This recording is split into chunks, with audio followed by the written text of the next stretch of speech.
찬양대가 오늘 한 사람 한 사람이 이렇게 귀여워요. 제가 오늘 성도분들 이렇게 한 사람 한 사람 보는데 한 사람 한 사람을 하나님이 꼭 안고 계신 그런 느낌을 받았어요. 저를 따라서 한번 해보시기 바랍니다. 하나님은 내 영혼을 꼭 안고 계십니다. 믿으세요? 이거 믿어야 돼요. 아셨죠? 그냥 하는 말이 아니라 믿고 신앙생활을 해야 돼요. 자, 우리 옆에 계신 분에게 한번 얘기해 주시면 좋겠어요. 눈을 똑바로 쳐다보시고 저를 따라 하시죠. 하나님이 당신의 인생을 꼭 안고 계십니다. 힘내세요. 잘 오셨습니다. 손을 이렇게 드시고 앞뒤 좌우에 환영합니다. 반갑습니다. 잘 오셨습니다. 인사하겠습니다. 21년 전에 신문에 나왔던 뉴스 내용이에요. 여러분, 일산의 호수공원 가보셨어요? 많이 가보셨네요. 네. 가봤어요? 50대 되신 여자분이 일산에 있는 호수공원을 매일 달리고 있었다고 합니다. 실제 뉴스 기사에 나온 내용이에요. 50대인데 여자분이 달릴 수 있다는 건 이게 건강관리가 잘 됐다는 얘기잖아요. 그리고 꽤나 매력이 있는 분이었나 봐요. 늘 같은 장소에서 같은 시간에 조깅을 하는 이 50대 주부를 계속해서 지켜보는 70대 남성이 있었습니다. 하루는 그 여성을 불러 세워서 이렇게 얘기를 했다고 합니다.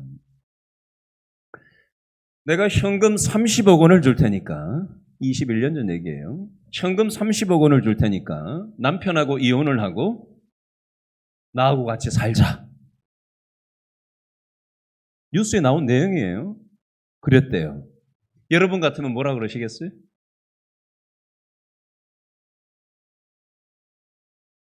고민이 돼요? 이거에 미친놈이 이거에 그래서 이분도 처음에는 미친놈이 줄 알았답니다. 그런데 행색이 너무 귀티가 나는 거예요. 각종 명품으로 머리부터 발끝까지. 그리고 행색이 그냥 하는 얘기 같지가 않은 거예요. 한 번만 얘기하고 끝났겠어요? 계속 그랬겠죠? 2달 뒤에 이 청혼을 받아들였답니다.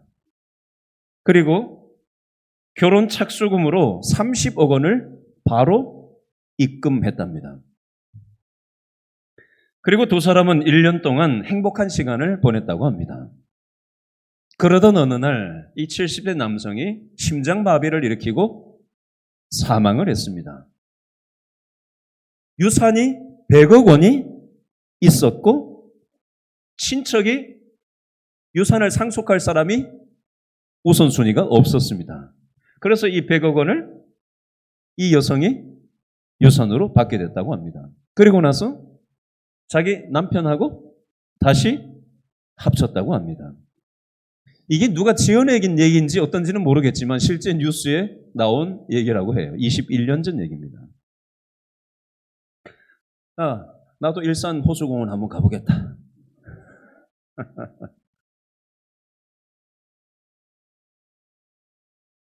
우리나라 사람들은 복을 참 좋아하죠.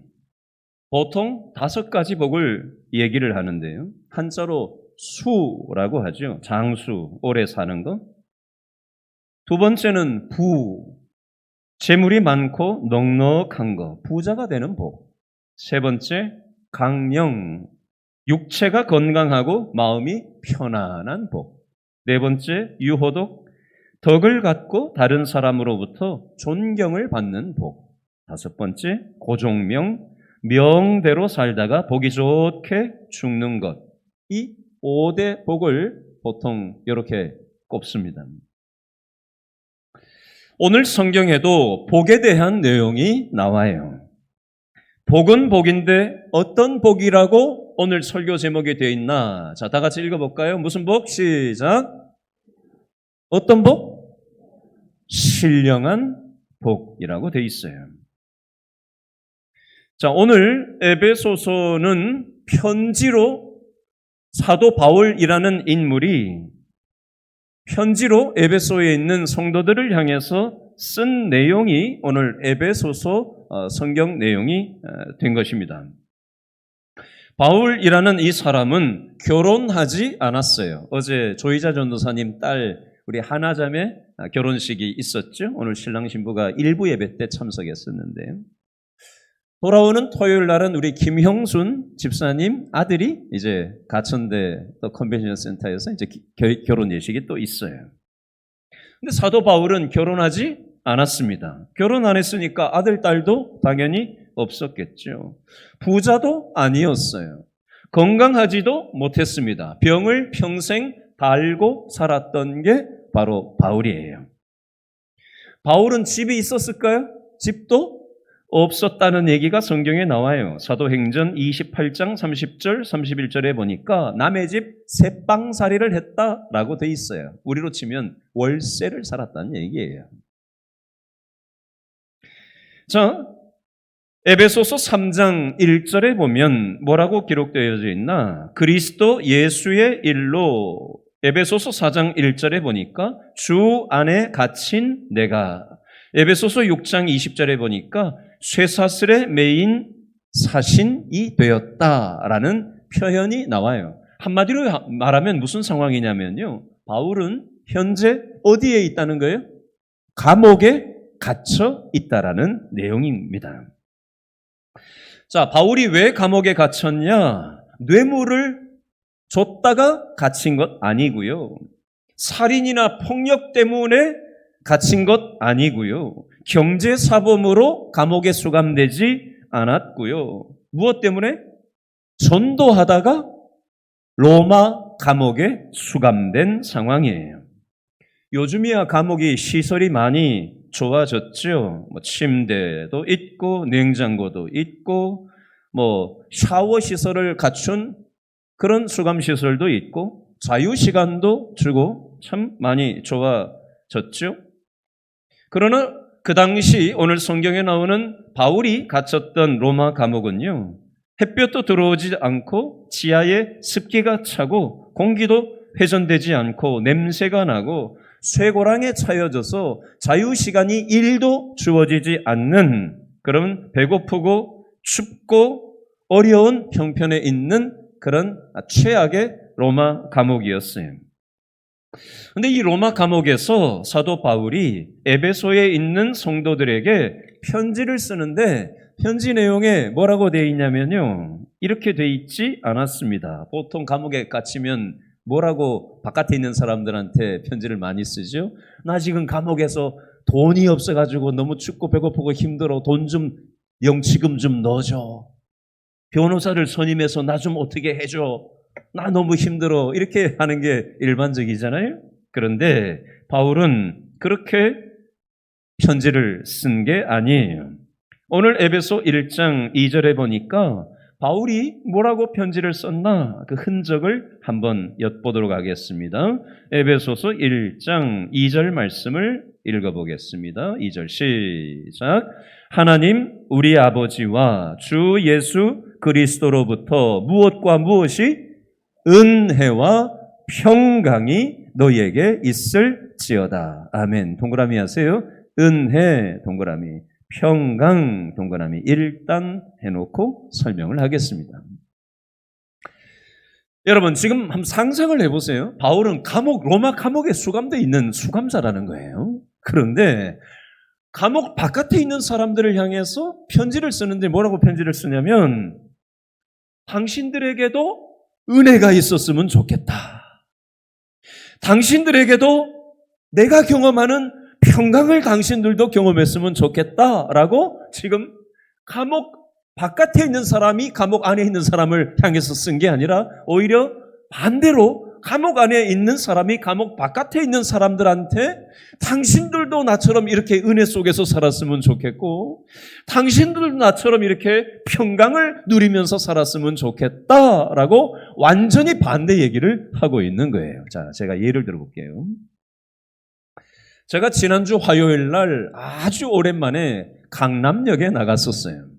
일이 있어가지고 강남역으로부터 신논현역까지 제가 쭉 갔다가 쭉 걸어올 일이 있어서 한 바퀴를 돌고 오는데 평일 화요일 저녁인데도 불구하고 젊은이들이 거리를 꽉 메웠더라고요. 미어 터지게 다니더라고요. 그런데 눈에 띄는 장면이 하나가 딱 제 눈에 들어왔습니다. 어디선가 들려오는 소리였는데요. 이게 어디서 흘러나오는 노래인가 해서 고개를 딱 돌렸는데 어떤 모습이었는지 아세요? 한 50대 후반, 60대 초중반이나 됐을까 싶은 여자분이 찬양을 하고 있었어요. 강남역 한복판에 사람들 미어터지게 지나가는 그 중심에서. 여러분, 요즘 한국 교회의 사회적인 인식이라는 것이 신뢰도가 1위 천주교, 종교 신뢰도 2위 불교, 3위 한참 뚝 떨어져가지고 기독교, 4위 유교보다 조금 나아요. 한국 교회의 사회적인 신뢰도가 코로나를 지나면서 훅 떨어졌어요. 탈종교화 시대인 한국 교회의 인식이 신뢰도가 땅에 떨어진 이 시대에 강남역 그 엄청난 인파 속에서 찬양을 한다. 여러분, 그게 사람들한테 환영받을 것 같으세요? 어떻게 여겨지세요? 박수를 쳤겠어요? 어떻게 했을 것 같으세요? 욕 안 먹으면 다행이에요. 요즘 같은 시절에는. 그런데 제가 오늘 말씀을 가만히 묵상을 하는데 그 강남역에서 찬양하던 그분의 표정이 딱 떠올랐어요. 표정이 어떤 표정이었는지 아세요? 너무 천사와 같은 표정을 하고 서가지고 혼자, 아무도 없고 혼자 딱 서가지고 반주기 딱 틀어놓고 찬양을 너무 이쁘게 하시더라고. 생긴 것도 아주 이쁘게 생겼고요. 목소리도 너무 이쁘고요. 너무 평화롭고 평강이 넘치고 은혜스럽게 찬양을 하고 있었어요. 여러분, 누가 그분한테 돈 줘가지고 이거 찬양하면 돈 주겠다고 해서 돈 받으려고 나와서 하는 거 아니잖아요. 그렇죠? 요즘 같은 시대에 거기 가면은 수많은 사람들이 자신을 어떻게 바라볼 걸 알지만 그럼에도 복음 때문에 하나님이 주시는 은혜 때문에 이걸 나만 누리고 살면 안 되니까 이걸 누리지 못하고 알지 못하는 사람들을 향해서 안타까운 마음이 있으니까 그 마음을 전하고자 하는 견디지 못하는 마음을 가지고 그분이 나온 것 같아요. 여러분, 내 안에 평강이 없는데 어떻게 다른 사람들한테 평강을 경험하라고 외치겠어요? 내가 은혜를 경험하지 못하는데 누구한테 은혜 얘기를 하겠냐고요. 사도 바울은 지금 감옥에 갇혀 있었어요. 그런데 감옥 바깥에 있는 사람을 향해서 은혜를 당신들도 경험했으면 좋겠다. 내가 경험하는 이 평강을 당신들도 감옥 바깥에 있는 당신들도 경험했으면 좋겠다라고 얘기를 하고 있고 강남역에서 찬양하던 이분도 아마 그 마음이었을 거라고 저는 생각을 해보게 됐어요. 질문합니다. 저와 여러분에게는 하나님의 은혜가 경험되고 있으십니까?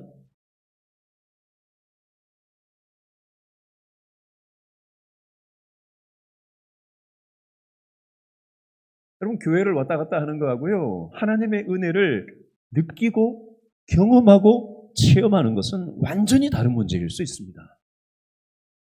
저는 우리 길신교의 모든 성도들이 하나님을 경험하는, 날마다 하나님을 경험하는 그런 신앙생활 했으면 좋겠어요. 아멘?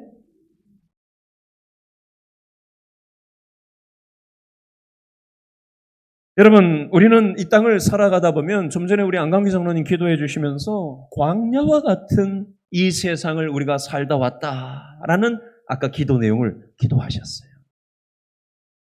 여러분, 우리가 살아가는 이 세상이 참 광야와 같지 않아요? 정글 같지 않습니까? 힘의 논리, 돈의 논리, 그죠? 그런 이 세상의 가치 판단 기준이 판치는 세상 아니에요? 그 틈바구니 속에서 우리가 이 땅을 살아가는 게 얼마나 힘들어요.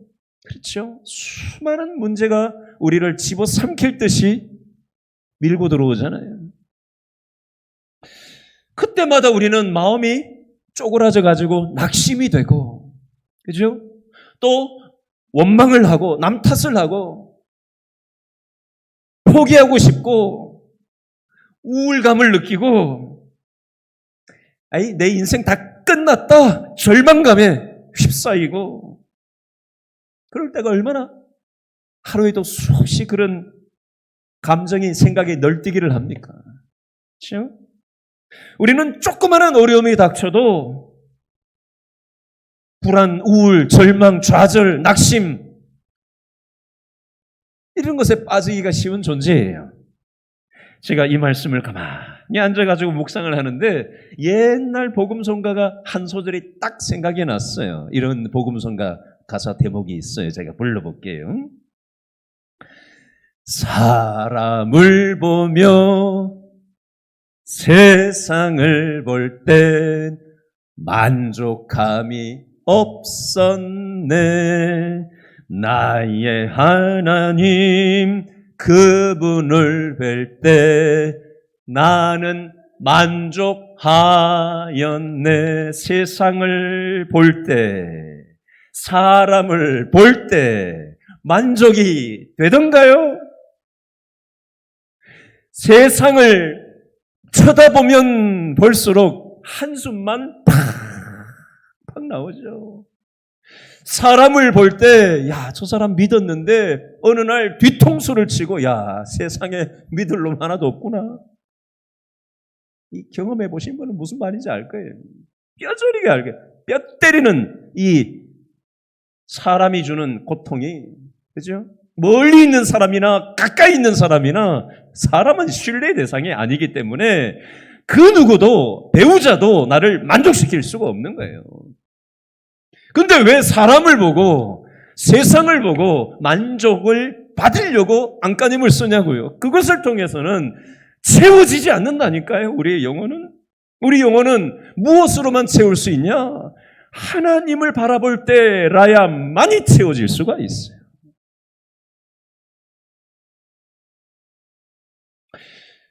어제 우리 교회 공동체 성경 읽기를 지금 같이 하고 한 50여 명이 지금 매일마다 아침 몇 시에 하죠? 아침 6시에 띵동 이제 한 3장, 4장 분량으로 드라마 바이블을 딱 단톡방에, 카톡방에 올리면 그걸 이제 성경을 읽고 듣고 그걸 이제 은혜 받은 것들을 이제 단톡방에 1교구, 19, 2교구, 19 따로따로 은혜들을 이제 막 올려요. 그럼 은혜 나눈 성경 읽은 각자의 은혜들을 보고 또 서로 도전받고 또 믿음 안에서 으쌰으쌰 하는 거죠. 근데 어제 우리 교회 성도님 한 분이 성경 읽은 걸 딱 올려놓으셨는데 이렇게 나누셨어요. 읽어드릴게요. 누군지는 안 알려줄 거예요. 시편 48편 14절 말씀. 어제 말씀이 민수기하고 시편 48편이었거든요. 시편 48편 14절 말씀. 우리를 죽을 때까지 인도하신다는 말씀이 와 닿네요. 이렇게 딱 표현을 해놓으셨어요. 우리를 죽을 때까지 인도하신다는 말씀이 와 닿네요. 여러분, 신앙생활을 한다는 건 어떻게 하는 게 신앙생활을 하는 걸까요? 저를 한번 따라 하시죠. 신앙생활은 하나님의 말씀을 붙잡는 것입니다. 여러분, 성경을 읽고 성경을 듣고 그 말씀을 믿음으로 딱 붙잡는 거예요. 여러분, 하나님은 눈에 보여요? 안 보여요? 안 보여요. 하나님은 눈에 안 보인다고요. 근데 하나님의 생각과 마음이 어디에 표현되어 있어요? 이 성경 말씀에 하나님의 생각과 하나님의 마음이 온통 표현된 게 성경 말씀이에요. 그러므로 우리는 성경 말씀을 읽고 나에게 주시는 이 말씀을 믿음으로 딱 붙잡아야 하나님의 생각과 하나님의 마음이 딱 장착이 되는 거예요. 그래야 내 생각과 내 심보대로 살지 않고 하나님의 생각과 하나님의 마음으로 살아낼 수가 있는 힘이 공급이 되는 것입니다. 여러분, 오늘 에베소서를 기록한 이 바울이 뭐라고 얘기를 하는가 한번 보세요. 사람이 자기 생각이나 마음이 말에 표출이 되게 돼 있어요. 에베소 1장 3절 첫 문장만, 첫 단어만 읽어보겠습니다. 에베소 1장 3절 시작. 뭐 하리로다? 찬송하리로다. 사도 바울이 감옥 안에 있는 주제에 찬송하리로다 이렇게 얘기하고 있어요. 세상적으로 얘기하면 미친놈이죠. 감옥에 있으면서 무슨 찬송이야, 찬송이. 말도 안 되는 택도 없는 소리죠, 이거는. 자, 도대체 무엇이 바울에게 감옥에 갇혀 있으면서 찬송하게 했는가? 그게 왜 그런가 한번 생각을 해보겠습니다. 에베소 1장 3절을 한 번 더 읽어볼까요? 전체 3절 시작. 찬송하리로다. 누가? 하나님 곧 우리 주 예수 그리스도의 아버지께서 그리스도 안에서 하늘에 속한 무엇을? 신령한 복을 누구에게? 우리에게 주시되. 신령한 복에 동그라미를 해보시고요. 오늘 설교 제목이죠. 신령한 복. 누가 신령한 복을 누구에게 주셨다고 돼 있어요? 하나님 밑줄 그으시고 누구에게? 우리에게 주시되 밑줄 그어보세요. 자, 신령한 복을 누구에게 주셨다고요? 신령한 복을 누가? 하나님이 누구에게 주셨어요? 우리에게 주셨다. 자, 이 대목을 한번 생각을 해볼까요? 어제 뉴스에 보니까 이런 뉴스가 나왔었어요. 요즘 성형수술을 하는데 뒤통수도 성형수술을 한다고 하더라고요. 척추수술할 때 이게 집어넣는 시멘트 비슷한 어떤 그런 재질인데 그걸 뒤통수에다가 집어넣는데요. 어우, 무섭더라고요. 그걸 딱 보니까. 이렇게까지 해야 되나? 저렇게까지 해야 되나? 되게 위험할 수 있대요. 아주 강력한 열이 발생하기 때문에. 왜 저렇게까지 해서라도 이뻐지고 싶은 걸까? 왜요? 더 이뻐져야 내가 누군가로부터 받아들여지고 싶은 마음. 이뻐지는 어떤 조건을 갖추어야 내가 누군가로부터 존중받고자 하는 그 욕망이 저렇게 하게 하는 게 아닐까 하는 생각을 해봤어요. 여러분, 이 세상은 되게 조건부예요. 조건부. 능력이 있어야, 스펙이 좋아야, 실적이 좋아야, 그죠? 재능이 있어야, 성취가 돼야, 성품이 좋아야, 경력이 있어야 그 조건을 보고 받아들여주는 게 이 세상의 논리예요. 그죠? 그런데 오늘 성경 말씀을 보니까 하나님께서는 저와 여러분을 신령한 복을 주신다고 되어 있는데 1장 3절에 하나님이 신령한 복을 우리에게 주셨다고 되어 있는데 우리가 잘생겨가지고 하나님이 우리에게 신령한 복을 주셨냐? 아니에요. 우리가 하나님 앞에 대단한 무언가 신앙생활을 잘해가지고 하나님이 우리를 복을 주셨냐? 그게 아니에요.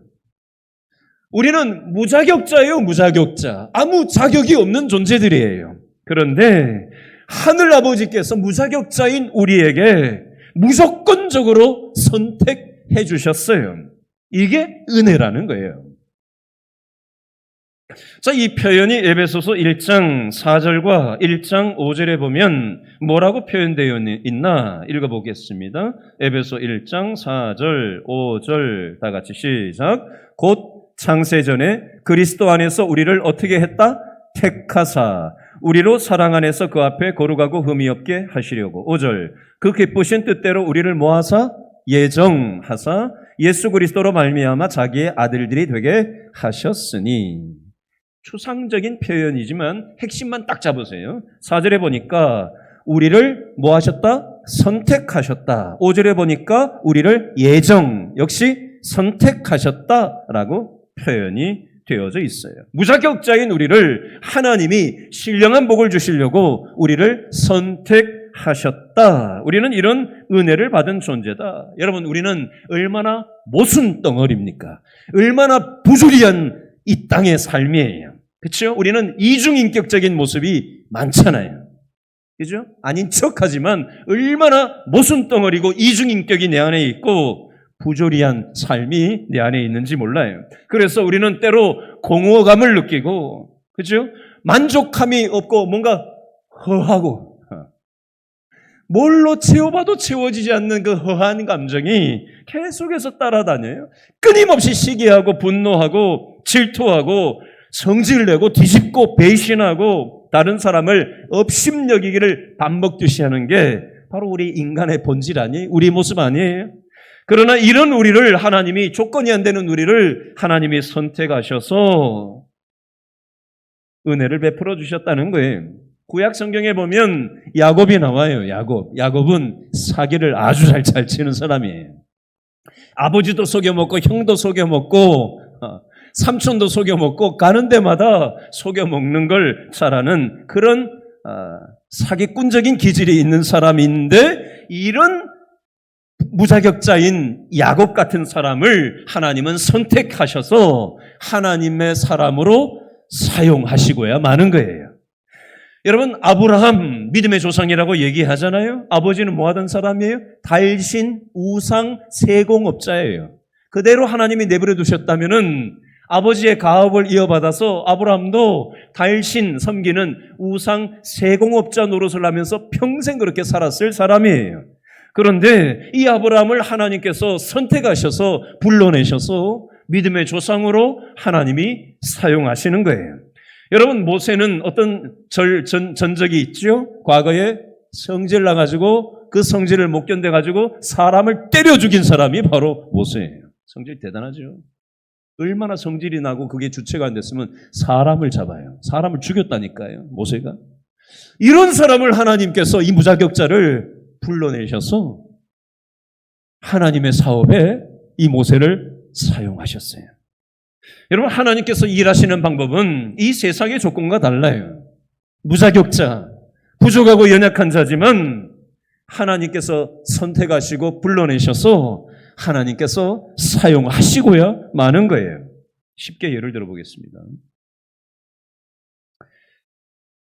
어떤 여전도사님이 있었어요. 이 여전도사님이 하나님이 자신한테 무자격자인 자신을에게 은혜 주시고 구원해 주신 게 너무 감사하고 감격이 넘치는 삶을 살아가고 있었어요. 자기 집에 들어갈 때마다 먹을 걸 싸들고는 경비하시는 경비원에게 수고하신다고 항상 그렇게 넣어드리고 그렇게 했다고 해요. 그랬더니 경비원이 그날도 여지없이 뭘 하나 이렇게 갖다 드리는데 이렇게 얘기를 하더랍니다. 안쪽 아버지가 부자요? 바깥쪽 아버지가 부자요? 이게 무슨 소리예요? 안쪽 아버지는 친정 아버지고 바깥 아버지는 시아버지. 어느 쪽이 부자라도 부자니까 나한테 이렇게 맨날 갖다가 주지, 부자가 아니고 먹고 살만하지 않으면 어떻게 이렇게 맨날 갖다 주냐, 이 얘기를 그렇게 한 거예요, 표현을. 그랬더니 이 여전도사님이 이렇게 얘기했대요. 안쪽 아버지도 부자가 아니고 바깥쪽 아버지도 부자가 아니고 위쪽 아버지가 부자입니다. 이렇게 얘기했대요. 위쪽 아버지. 누구예요? 하나님 아버지. 그랬더니 경비원이 아, 그렇군요. 이렇게 얘기했을까요? 이렇게 했대요. 무슨 소리지? 우리야 교회 다니니까 무슨 소리인지 쉽게 아는데 교회 안 다니는 분 입장에서는 그게 무슨 소린가 하는 거죠. 여러분, 이번에 설 명절을 지나면서 믿는 가족과 교회를 다녀도 제대로 믿는 사람이라 해야 되지, 제대로 교회 다니는 믿음 생활을 하는 사람하고 교회 안 다니거나 그런 사람들하고는 만나서 얘기를 하다 보면 가치 기준 자체가 달라요. 관심사 자체가 달라요. 그러니까 하나님이 원하시는 생각이나 마음이 뭘까의 우선순위를 가지고 생각하고 말하는 게 아니라 돈이 1번 관심사고 성공이 1번 관심사면 그건 하나님의 가치 기준이 아니거든요. 심지어 교회 다니는 사람들 중에서도 관심이 돈에 있고 성공에 있고 내 욕망에 있다면 이게 제대로 구원받은 게 맞나? 점검해 볼 필요가 있습니다. 여러분, 저와 여러분의 신앙의 모습을 한번 점검해 보실 수 있으면 좋겠어요. 두 번째는요, 5절 말씀을 가지고 두 번째를 좀 나누려고 하는데요. 자, 에베소 1장 5절 말씀을 일단 한 번 더 읽어볼까요? 에베소 1장 5절 다 같이 시작. 그 기쁘신 뜻대로 우리를 예정하사 그리스도로 말미암아 무엇이 되게 하셨다? 자기의 아들들이 되게 하셨으니. 밑줄 그으세요. 자기의 아들들이 되게 하셨으니. 여성분들은 왜 딸들은 없지? 성경의 정신은 아들, 딸 똑같아요. 그냥 대표격으로 써놓은 거예요. 자, 하나님이 저와 여러분들을 하나님의 아들, 딸이 되게 하셨다라고 되어져 있습니다. 그러면 우리가 하나님의 아들, 딸이 된 근거가 무엇이냐? 그 근거가 에베소 1장 7절 말씀에 나와 있어요. 이것 때문에 우리가 하나님의 아들, 딸이 된 거예요. 자, 근거 1장 7절을 읽어보겠습니다. 시작. 우리는 그리스도 안에서 그의 은혜의 풍성함을 따라 그의 무엇으로? 피로 말미암아 속량 곧 죄 사함을 받았느니라. 아멘. 우리는 하나님과 인간과의 관계가 단절됐어요. 그래서 하나님과 인간과의 관계도 깨져버리고 사람과 사람 관계도 깨져버리고 사람과 이 자연 만물과의 관계가 깨져버렸어요. 우리 인간 스스로 이 모든 것들을 회복할 능력이 없음을 안타까워하신 나머지 하늘 아버지께서 자신의 아들 예수님을 이 땅에 내려보내셔서 우리의 죄를 대신해서 십자가에서 죽으실 뿐만이 아니라 죽음의 사망 권세를 이기시고 3일 만에 부활하셨어요. 이것을 믿음으로 우리가 받아들일 때 5절에 보니까 그리스도 안에서 그의 은혜의 풍성함을 따라 그의 십자가의 피로 말미암아 우리가 속량, 다른 말로 죄 사함을 얻게 되었다. 이것으로 우리는 하나님의 아들, 딸이 될 수 있게 된 것이다. 이것은 내 힘으로 된 게 아니에요. 전적으로 하나님이 하신 것이고, 그러므로 우리는 내가 했다, 내가 의롭다, 내가 신앙생활 잘한다, 내가 장로다, 권사다, 안수집사다, 목사다 명함 내밀게 못 된다는 거예요. 이 표현을 대표적으로 얘기하고 있는 성경 구절이 에베소서 2장 8절인데요. 그 옆 페이지에 있죠. 에베소 2장 8절 다 같이 읽어볼까요? 2장 8절 시작. 너희는 그 은혜에 의하여 믿음으로 말미암아 구원을 받았으니 이것은 너희에게서 난 것이 아니요 하나님의 선물이라. 내가 잘나서 교회 열심히 다녀서 하나님이 조건 보고 나를 구원시켜 주신 게 아니란 얘기예요. 무자격자인 우리들을 위해서 우리 스스로, 인간 스스로 해결할 수 없기 때문에, 죄 문제를 인간 스스로 해결할 수 없기 때문에 자기 아들 예수님을 십자가에 죽게 하심으로, 그리고 죄의 사망 권세를 이기시고 3일 만에 부활하심으로 우리가 그것을 믿음으로 받아들일 때 우리가 구원, 곧 죄 사함을 얻는 이런 놀라운 하늘의 선물을 받게 되고, 그러므로 우리는 하나님의 아들, 딸이 되었다라고 말씀하고 계세요. 자, 그러면 우리는 이걸 가지고 무엇을 하도록 부름을 받았나? 그 표현이 앞장 두 장만 앞으로 넘겨보세요. 갈라디아서 4장 7절 한번 읽어보겠습니다. 에베소에서 두 장만 앞으로 넘겨보세요. 갈라디아서 4장 7절 말씀 306페이지 갈라디아서 4장 7절 말씀 다 같이 읽습니다. 시작. 그러므로 내가 이후로는 종이 아니요 아들이니 아들이면 하나님으로부터 말미암아 무엇을? 유업을 받을 자니라. 밑줄 그으세요. 아들이면 하나님으로 말미암아 유업을 받을 자다. 유업을 받을 자다. 여러분, 독일이나 일본 같은 나라에 보면 부모의 직업을 자손들이 가업으로 물려받아가지고 그대로 몇백 년 동안 이렇게 하는 그런 거 여러분 뉴스나 이렇게 TV나 세계 테마기행 같은 데서 보신 적 있죠? 그렇죠? 그게 부모의 가업을 이어받는 거예요. 자, 갈라디아 4장 7절에 보니까 하나님으로 말미암아 하나님의 유업을 우리가 받은 자들이다 라고 돼 있어요. 이게 무슨 말일까요? 우리는 하나님의 놀라운 십자가의 은혜를 우리가 받고 하나님의 아들, 딸이 되고 신령한 복을 우리가 받고 평강을 누리고 은혜를 나만 누리도록 부름받은 존재가 아니라 하나님 대신에 우리가 하나님의 생각과 마음으로 장착을 해서 그 하나님의 생각과 마음을 가지고 우리의 가정으로 들어가고 그 하나님의 생각과 마음을 가지고 직장으로 들어가서 이 하나님의 유업을 우리의 가정생활 속에 실현시키고 하나님의 믿음의 유업을 우리의 직장에 실현시키도록 부름을 받은 존재가 바로 저와 여러분들이라는 사실입니다. 그냥 주일날 와서 복 받고 이게 아니에요.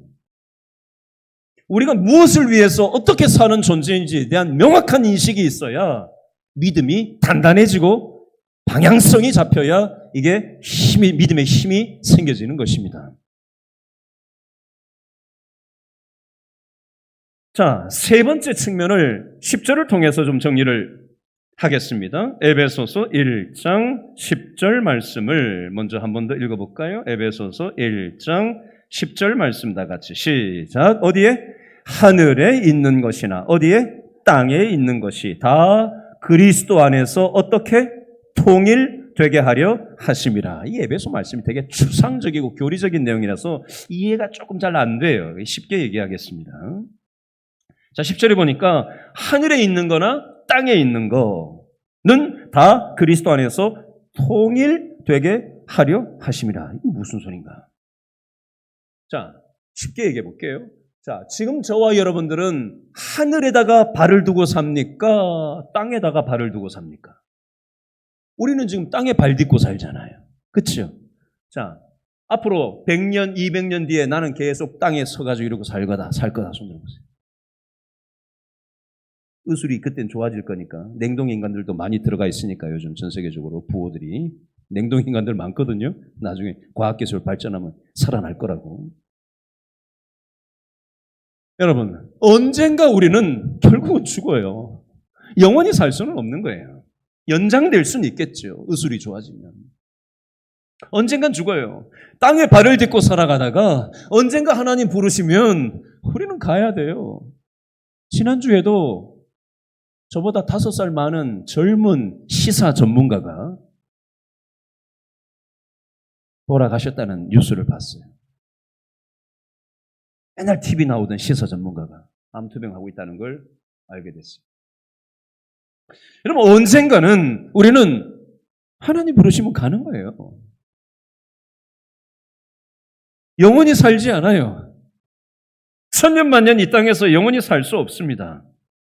여러분, 우리가 살아가는 이 세상은 돈 많은 사람도 있고 돈이 없어가지고 노후 준비가 안 돼가지고 1인 가구로 살아가는 사람들이 요즘 한 960만 명이 1인 가구로 살고 있는데 젊은 1인 가구도 많지만 노년들 1인 가구가 더 많이 경제적으로 어려워서 참 힘겨워하시는 모습을 요즘 여러 매체를 통해서 보게 돼요. 부한 자도 있고 가난한 자도 있고 지식이 많은 사람도 있고 지식이 없는 사람도 있고 각종 이 세상에는 아름다움도 있고 각종 추한 모습들도 있어요. 우리 마음속에는 욕망대로 살고 싶은 마음도 있지만 하나님의 뜻대로 살고 싶은 마음이 충돌하고 갈등을 일으킵니다. 여러분, 교회 다녀도 완전하지 않아요. 완전한 교회는 지상교회는 완전하지 않습니다. 우리는 완전할 수 없는 존재예요. 그러나 하나님 부르시는 그날이 이르기까지 우리는 이 땅을 살아가면서 하나님이 언젠가는 이 땅을 다시 회복하실 텐데 우리를 하나님의 동역자로 부르셔서 하나님의 형상을 회복하는 이 일에 참여하는 삶을 살아가도록 우리를 부르신 거예요. 이 관점을 가지고 우리가 이 땅을 살아갈 필요가 있어요. 이걸 성경에서는 뭐라고 세 번 오늘 본문에서 반복 강조하는가? 에베소 1장 6절 말씀 끄트머리에 보니까 뭐라고 돼 있어요? 1장 6절 둘째 줄 끝에 은혜의 영광을 뭐하게 하려는 거다? 찬송하게 하려는 것이라. 밑줄 쫙 끄시고요. 12절에 똑같은 패턴이 또 있어요. 12절 그의 영광에 무엇이? 찬송이 되게 하려 하심이라. 14절 그의 영광을 찬송하게 하려 하심이라. 세 번 반복해서 우리가 이 땅에서 찬양하면서 사는 거다. 찬양은 노래가 아니에요. 찬양은 멜로디가 아니에요. 하나님을 인정하는 겁니다. 우리의 가정에서 하나님이 우리의 1순위라는 사실. 직장 생활에서 돈 버는 게 목적이 아니라 기업은 이윤이 목적이지요. 정치는 정권이 목적이죠. 그러나 우리는 정치권에 있든지 경제계에 있든지 자영업을 하든지 가정에 있든지 우리의 1순위의 관심사는 하나님이 원하시는 것에 있을 때 이게 찬양을 하는 태도예요. 태도. 여러분, 오늘 에베소서를 기록한 바울이 숱한 어려움이 있었지만 그때마다 찬양하는 인생을 살았습니다. 우리가 주일 오전 예배 때 계속해서 한 1년 정도 해서 사무엘 상과 사무엘 하에 보니까 계속해서 다윗에 대해서 설교했잖아요. 그죠? 거기도 보면 다윗도 숱한 인생의 풍파가 많았어요. 그때마다 하나님을 찬양하는 신앙의 태도로 숱한 인생의 풍파 속에서 살아가는 다윗의 모습을 우리는 살펴보았었습니다. 저를 따라 하시죠. 찬양을 하면 마음이 바뀝니다. 찬양을 하면 삶이 바뀝니다. 찬양을 하면 표정이 바뀝니다. 찬양을 하면 앞날이 달라집니다. 찬양해야 되겠어요? 안 해야 되겠어요? 찬양하며 살아가십시다. 아멘. 찬양은 하나님이 1순위인 거예요. 신명기 33장 29절에 너는 행복자로다. 신명기 10장 13절에 내 행복을 위해서 내가 명하는 여호와의 명령과 규례를 지킬 것이 아니냐. 네가 나의 말씀을 붙잡고 순종하며 살아가면 내가 너의 삶에 행복을 주겠다. 하나님이 말씀하시는 거예요. 혹시 인생의 풍파로 인해서 낙심되고 좌절하고 포기하고 싶은 마음이 드는 힘든 인생의 문제 가운데 우리가 있을지라도 사도 바울이 감옥 속에 있었지만 내적인 평강과 하나님의 은혜로 충만하였기에 오히려 감옥 바깥에 있는 사람들을 향해서 당신들도 나처럼 이런 은혜를 누렸으면 좋겠다. 당신들도 나처럼 이런 평강을 경험하면서 살았으면 좋겠다. 얘기하며 오늘 에베소서 편지를 기록했던 것처럼 저와 여러분들의 삶이 하나님의 편지가 되어서 답이 없는 이 세상 속에서 지친 우리 주위에 있는 가깝게 사는 사람, 멀리 사는 사람들에게 하나님의 평강을, 긍휼을 흘려보내는 편지로 살아가는 저와 여러분 다 되실 수 있기를 바랍니다. 기도하겠습니다.